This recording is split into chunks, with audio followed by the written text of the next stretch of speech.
జగన్కి అయితే ప్రతిపక్ష హోదా ఇవ్వాలి గట్టిగా పట్టుపడుతున్నారు వైసీపీ నేతలు కూడా. కానీ ప్రతిపక్ష హోదా ఎవరు ఇవ్వాలి? అసెంబ్లీ ఇవ్వాలి. స్పీకర్ ఇవ్వడానికి సిద్ధంగా లేదు. ఒక రకంగా చెప్పాలి అంటే ఇంకా చంద్రబాబు నాయుడు గారు ఇవ్వాలి. కానీ చంద్రబాబు నాయుడు గారు చెప్పిన మాట ఏంటి? తాజాగా ప్రతిపక్ష హోదా ఇచ్చేది ఎవరు? రూల్స్ తెలుసుకోకుండా మాట్లాడుతున్నారు. ప్రతిపక్ష హోదా అడగడం ఏంటి అంటూ తాజాగా ఫైర్ అయ్యారు.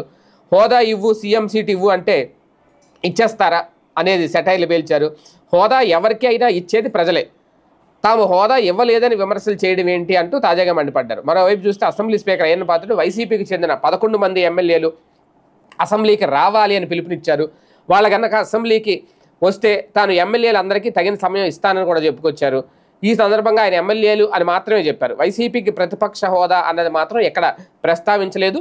జగన్ కూడా ఒక ఎమ్మెల్యేగానే సభా నిబంధనల ప్రకారం చూస్తున్నారు అంతే. ఆయన పులివెందుల నియోజకవర్గానికి ఒక ఎమ్మెల్యే, శాసనసభ సభ్యుడు అంతే.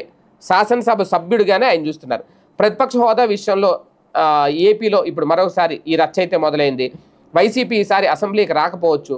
నిజానికి చూస్తే జగన్ అసెంబ్లీకి వస్తారు అని ముందు ప్రచారం జరిగింది. అయితే ఇప్పుడు జరుగుతున్న రాజకీయ రాద్ధాంతం చూస్తూ ఉంటే అటు ఇటు కూడా వాళ్ళ డిమాండ్లు చూస్తూ ఉంటే జగన్ అసెంబ్లీకి వెళ్ళేది కాస్తంత అనుమానాస్పదంగానే ఉంది. ఇంకోవైపు చూస్తే వైసీపీ ఎమ్మెల్యేలు అందరికీ కూడా అవకాశాలు ఇచ్చేందుకు సిద్ధంగా ఉన్నాను అనేది స్పీకర్ చెబుతున్నమాట. అంటే వైసీపీకి ఉన్న సంఖ్యాబలం బట్టి అతి తక్కువ సమయమే ఇస్తారు.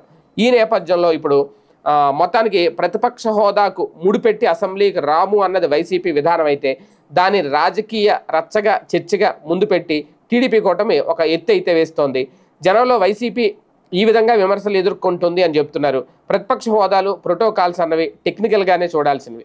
తాము ఎన్నుకున్న ఎమ్మెల్యేలు కానీ ప్రజాప్రతినిధులు కానీ సభకు వెళ్తున్నారా లేదా, ప్రజల తరపున ప్రజా సమస్యల తరపున మాట్లాడుతున్నారా లేదా అనేది మాత్రమే జనాలు చూస్తారు. ఆ విధంగా ఆలోచిస్తే వైసీపీ జగన్ వర్సెస్ బాబు అనేది ఇక్కడ కీలకమైన అంశం. అలాగే వైసీపీ స్టాండ్ కూడా చాలా స్ట్రాంగ్గా ఉంది. జగన్ స్టాండ్ కూడా చాలా స్ట్రాంగ్గా ఉంది. హోదా ఇచ్చేది ఎవరు అంటే ప్రజలే ఇవ్వాలి. మీకు ప్రజలే ఇవ్వలేదు, 18 మంది ఎమ్మెల్యేలు కనీసం ఇచ్చుంటే ప్రజలు హోదా ఇచ్చుండేవారు. ఇవ్వలేదు, మేము ఎక్కడి నుంచి ఇస్తామనేది ఓపెన్గా చెప్తున్నారు బాబు. అంటే హోదా ఇవ్వమని చెప్పేస్తున్నారు క్లియర్గా. ఇక వెళ్తారా లేదా, వస్తారా రాదా మీ ఇష్టం అనేది కూడా చెప్పగానే చెప్తున్నారు.